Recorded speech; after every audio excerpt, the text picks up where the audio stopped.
Hello, Totally. everybody. Welcome to the Energy News Beat podcast. My name's Stu Turley, President and CEO of the Sandstone Group. In the energy space, there are some very critical things going on. More importantly, what are we going to do with the next generation of the workforce?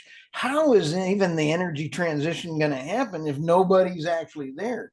Do you think that we actually have energy where you plug it into the wall and it happens without a lineman? If you're warm today, hug a lineman. If you're warm tomorrow, hug an oil guy. If you're really going to work on it, hug somebody from the nuclear industry. I've got an action packed discussion today. I've got Molly Determan, and she's the president at the Energy Workforce Technology Council. Welcome and thank you so much for stopping by. Yes. Thanks so much for having me. I'm excited to be here. I'll tell you, I butcher everybody's name, so I hope that I just ruined yours. No, you got it. Oh wow. I'm gonna break my arm patting myself on the back. Yeah. Everybody takes for granted just plugging your plug in the wall, and then as soon as it doesn't work, it's like all of a sudden now it's a crisis. Right. Right. Well, there's definitely a misunderstanding of where energy comes from and what the energy mix looks like, I think currently and in the future. And so uh yeah, we've all got our hands full trying to, do a better job of educating people about what the energy industry is. Right. So with the council, you have some great overseas folks and everything else. Mhm. Tell us what your main goal is, trying to help get the next generation in here, and tell us what's on your plate right now. Yeah, so we're the National Trade Association representing energy services and equipment companies. So, like, our members would be like SLB, Baker Hughes, Halliburton. It goes, and then it goes like all the way down the supply chain. And so our companies are the ones that are actually like out there and working in the field and producing the equipment and also providing the services. And so there, I feel like what our job is and that we are doing on behalf of our member companies and with our member companies is a couple of things. Is sharing best practices amongst the member companies about like Right. how we can make our companies um, a great place to work Right. so that when we get people in to our industry, it's a place that they really want to stay. Right. But then also talking about like how we get those people in. And these are competitors that come together and are talking about this, but everybody recognizes that like we have a bigger job than our individual companies. Like this is an industry-wide challenge that we are better off when we're working together. And so that's one of the things that I'm really impressed by is like how these competitors come together and are willing to share Yep. uh, in order to make everybody else better. Isn't that great? Now there are some really big challenges, and Michael Tanner is my partner in crime and podcast. And he's a young millennial. How do we get past that millennial stereotype? Because there's so many that are great, great workers, but that don't sit in their parents' basement. It's true. And technically, I am the first year of millennials. Oh, Uh, so right wow. here, right here too. But and there's also like I think it's like 17 million Gen Z workers that have already entered the workforce too. Right. So we're talking about multiple generations that are really driven by the why behind their work, and it's not just about the paycheck.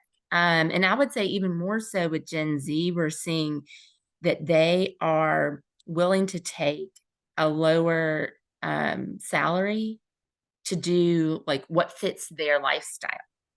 And so that can be like, and that is especially challenging for energy services companies when we're talking about like you're out in the field and you're working these shifts and you Right. might be gone for a couple of weeks at a time. And so, like there's that aspect of like the actual like hours of the job and that type of thing.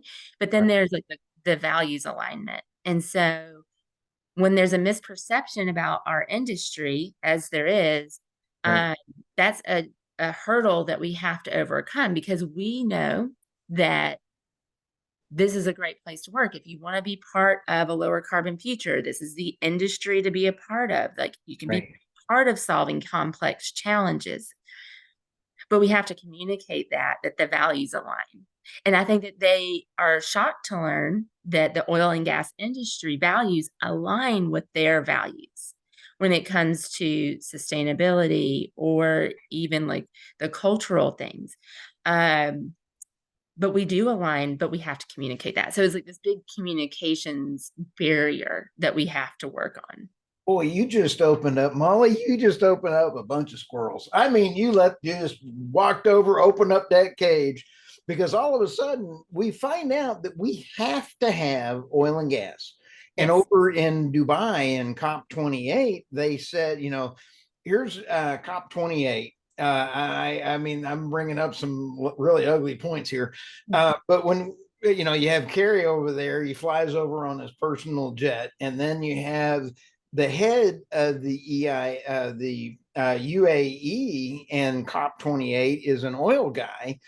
And I mean, you can't buy this kind of entertainment when they say, oh, we're going to need oil and gas in order to make an energy transition when we can.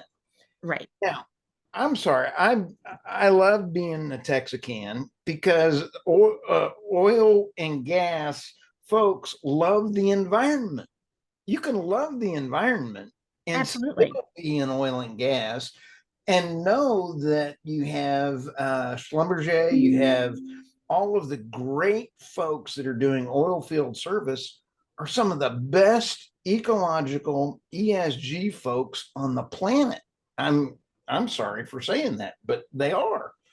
No, it's true. And that's where I think that we're having to work in a different way than we have before in communicating, because for a long time the industry was like, we know that about ourselves. We know that we want things to continue to be better. We want to continue to do things better. And so we just were like, well, we'll just put our heads down and the work will prove itself. And so, and then that way, then we let other people own the narrative. Right. And so now we're having to come back, and we're still like, we have some really great people that are out and speaking externally on behalf of the industry, Right. but we need more people doing that.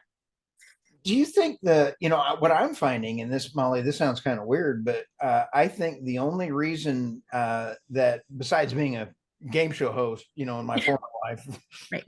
Sure. is that people like humor, but they're also tired of the mainstream media. And before you and I were chit-chatting about the mainstream media, and you have a degree in journalism, I believe. Mhm. Yes. It's kind of sad that we have to step away, and that uh, organizations and podcasts, you've been on a bunch of podcasts and interviews, you have to spread the word out manually almost, if you would. It's true. And I think that there's a lot of distrust of mainstream media as well. And so people are going to podcasts like yours because it's a longer form narrative, and we can make up our own minds if we agree with the Right. guest or the host. Like, everybody, like, we're critical thinkers. Like, we're not saying that we're going to listen to the podcast and we're going to agree with everything everybody's saying, but I think that Right. people appreciate this format because you feel like you get more of the story. Right. And it's not just, I believe that we need to deliver the lowest kilowatt per hour to everyone on the planet to eliminate energy poverty by delivering the lowest kilowatt per hour with the least amount of impact on the environment Mhm. and sustainable. And sustainable means you cannot print money. Right. Well, I love wind. I love solar. I've got it on my houses. I love it. But you know what? It cannot function every day. It does not meet the needs of societal low cost energy because you have to print money. Right. And I don't think that there's a great understanding of that, of how an energy mix has that's good and reliable, has a variety of sources. Right. And that, to your point earlier, the renewable supply chain relies on oil and gas Certainly. in order to provide that. So it's all like all forms of energy, more of all forms of energy is what's needed. Uh, Oh, but too, like I think that people are surprised when they hear an oil and gas representative saying that. They're like, "Oh, you want more of renewables? Absolutely. Absolutely. I want more access to all of the forms of energy." you know, Chris Wright over there at Liberty Frac and Liberty Energy he's one of my heroes. And next time I see him, I'll give him a hug. But he is who I years ago I saw him speak, and I got to meet him, and he has the humanity first methodology of energy, and they do their oil field service work. He electrified his frac fleet, and is looking at nuclear, and he signed the oil and gas executives for nuclear that is headed up by Doug Sandridge. And I love that aspect of an oil and gas service company touting nuclear as well as electrification and getting rid of the carbon footprint. I'm like, wow, man. That's right. That's exactly where I feel like most of our member companies are at as well. Liberty's also involved in geothermal too. Isn't that great? Right. And a lot of the drillers have gotten involved in geothermal as well. Like if you can drill a hole in the ground to get oil and gas, And we, Molly, we I got a new member for you, and that is the uranium group. I'll go get, I just interviewed them, and they're also drilling. If you can drill a hole, they're getting uranium mining out of it. that's wild. I mean, and that's the thing then. And that's what's one of the things that's so cool about this sector is that our technologies apply across energies. And the companies are looking and seeing like what do they do specifically? What does it like where is it best applied across different forms of Oh, energy, and then like can make their company money, and then that is where they will get invested, and that's what will also provide long-term involvement in that as well. Like the companies are not like us, they're not for profits, and oh, so we have to oh, yeah. find ways to like make it make sense to the technology that we're already providing. Some of the things that are just amazing is that as I saw this TikTok, I don't do TikTok. Somebody had to forward it to me. I can't even spell TikTok, I can't even spell AI. I don't know. But we sit back, and this girl was crying in the car, and she said, "My husband is a trade. He went to trade school and not college." And he's got a trade school, and he's made more in the first 4 months than I did with my master's.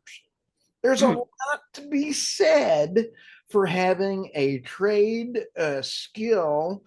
And I love all the guys that are out on the field and everything else. And where I'm going with this is that solar installers are having some serious problems. They're going bankrupt right now. Mm. If you want a job, go look at energy jobs and not think it has to be solar, it has to be wind. Open the eyes up. And I think I just did a commercial for you. You did. Thank you. I appreciate that. But not only are we having to like educate people that are outside of our industry, we are working on educating the people that are within our industry as well. Like the people that Oh, work at our member companies yeah. don't necessarily know the full picture. Like they came in because they needed money and they needed a job, and they came in and they're working and they're like doing their very specific piece of their job, and they're not aware of the full breadth of like what the oil and gas industry is about, and then they feel like they have to apologize to their friends for working in the oil and gas industry. Yeah. And we don't want that. Like, and so we have an education job not only to do with people outside the industry, but within our industry as well, so that then they can become advocates for our Yep. industry. Isn't that cool? And the oil and gas space, Molly, had the that space has not done a great job in the past bragging about the goodness. I mean, Yeah. like Chris Wright, who we've just mentioned, and Alex Epstein, who I've also interviewed, Mhm. their humanity. Oil Yeah. and gas has elevated more people out of poverty than anything else. I mean, coal, but we're trying to get away from coal. So to Yeah. Yeah. And I think the thing that really resonates about Chris's message is he has numbers and like yes, everything to back up what he's saying. Um, I think that that has, um, and they also do a really good job of like reaching out in different ways than what we traditionally have. And so, like, they're on TikTok. Um, Shell has a program where they're reaching out to people on Fortnite. Like, wow, right? And so, like, it's those types of, like, out of the box, like, reaching out to people that, like, really has a better chance of making an impact and getting through it. And I think that the companies that do that are gonna see a lot of success. And so, the companies that are not doing that currently, I think will, like, right? go in that direction because we're gonna have to operate differently than we have in the past in order to reach people. If Oh, we want if we want to bring in the new generations of talent, like it requires out of the box thinking. One of the things that one of our member companies talked about at our people and culture committee a couple of months ago is we were talking about field workers and how we bring people into the industry. And they said that they are, one of the member companies said that they are piloting um, field workers, hiring them as like gig workers. So, like, think about like Uber drivers. right.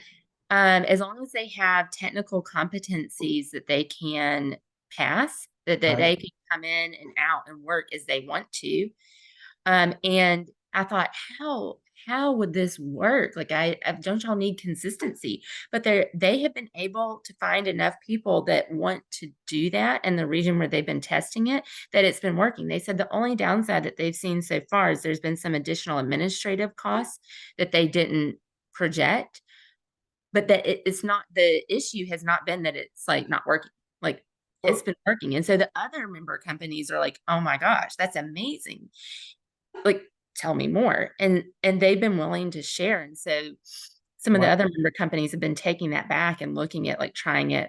Would this also apply to an offshore hand? So I want to go get a tan and I just sign up for a weekend, going to an offshore rig. I'm ready. I mean, I'm sure like offshore, there's a certain amount of time that you would have to like commit to in order to like make it worthwhile to get you out. Oh, I'm going to go out for the day. No, that ain't going to work. I don't Yeah, right. So that way, but like, yeah, yeah, yeah. So, know. and anyways, and I just think like that, like out of the box thinking is what's exciting, and like that our member companies are willing to try it. Last year also, I guess this was the year before, our member companies came to us and they were like, we have like, y'all do these leadership programs, Yeah. and you do them for management and all of that, but like where we really need it is in the field. Oh, And yeah. so we were like, okay, all right, we're going to figure this out. And so we started it. And it has been like people are thirsty to send their field workers through the leadership training. And that I feel Hey, like is going to really help make cultural change, because when we have initiatives like DEI initiatives and we're talking about like what are the barriers to right, carrying them out within the organizations, it is getting deeper within the organizations. right. And so the leadership trainings are doing that. We had I think it was one of our first ones, one of our first field leadership trainings where was talking to one of the guys kind of over lunch, and he said he realized that he had hazed people on his team. He had what? He had hazed people Oh, no way. on his team, and he said he did it because he had been hazed. And so, Hmm. and this is for like a large public company that definitively has policies against this. I'm And sorry. The new guy's open season. I don't care. I mean, if you're a new guy and you want to come in and be stupid, you're open season for be me. stupid, sure. But this is just like, this was his way of like bringing anybody on and like teaching them what. And so he was like, and he's like, and I realized like I don't have to do that. Like he's like, it doesn't, like he's like, I didn't realize I was doing it, but now I know I'm doing it, and it Oh, doesn't sit well with me. And he's like, and I like, I now understand that I can lead in a different way, and like that is how we're going to help change, or the organizations that want to make that cultural change. Like right. that is, I love seeing that. I do too, but you can't buy good stew. Have you seen those on LinkedIn or any of the others where you see that guy in the construction outfit and you Uh-huh. see something stupid going on and he's like, and then it goes to another one or some Ed Davidson is No, one of the best ones out there that is absolutely pointing out all the really stupid things that can go wrong with job sites.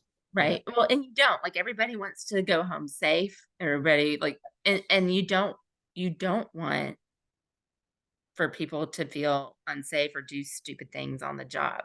right, But I think that, and that's where like our HSC and people and culture committees have come together. And I would say also on our board and advisory board, like I feel like everybody within all of the organizations are talking about like, how do we blend all of this? Like the changes that we're trying to make culturally with maintaining, a safe environment. And so yep. I think that they're figuring out ways to do that. Isn't that cool? I'll tell you, um, I appreciate the leadership in our great energy companies in the United States. And Molly, I'll tell you what, you got your work cut out for you. What's coming around the corner next for you, and what's coming around next for the corner for the committee? Yeah.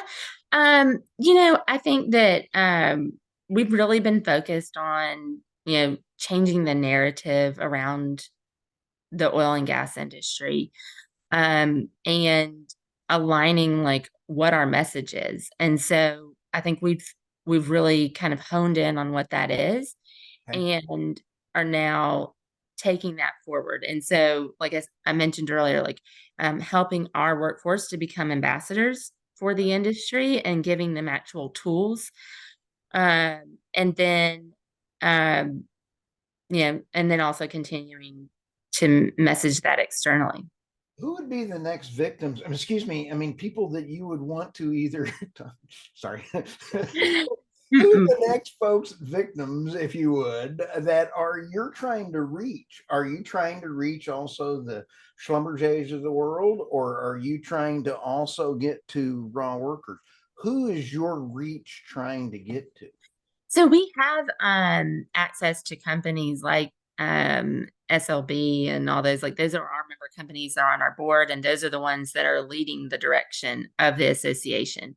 Right. And so they are the ones that are kind of telling us like what they want us focused on. Right. And so yeah, and so we go from there, and then they're the ones that are coming together and are sharing best practices.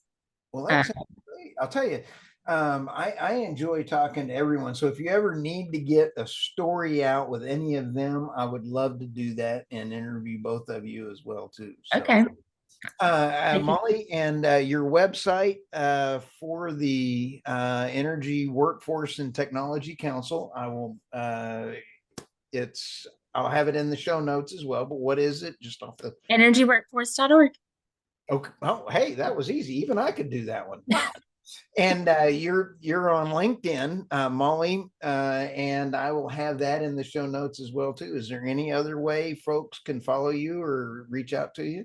Yeah, I mean, reach out on LinkedIn. You can also sign up for our emails. We don't bombard people, but we do talk about like what's going on in our sector and also like policy insights and how those, what's going on in the sector and how policies are impacting that and what we're doing about that. So That sounds fantastic. And enjoy your Mardi Gras outfit vacation, I believe is what you're getting ready to go on. yes, in Mobile, so Alabama. So I'll be back. All right. Sounds great. Thanks. All right. Thank you, Steve.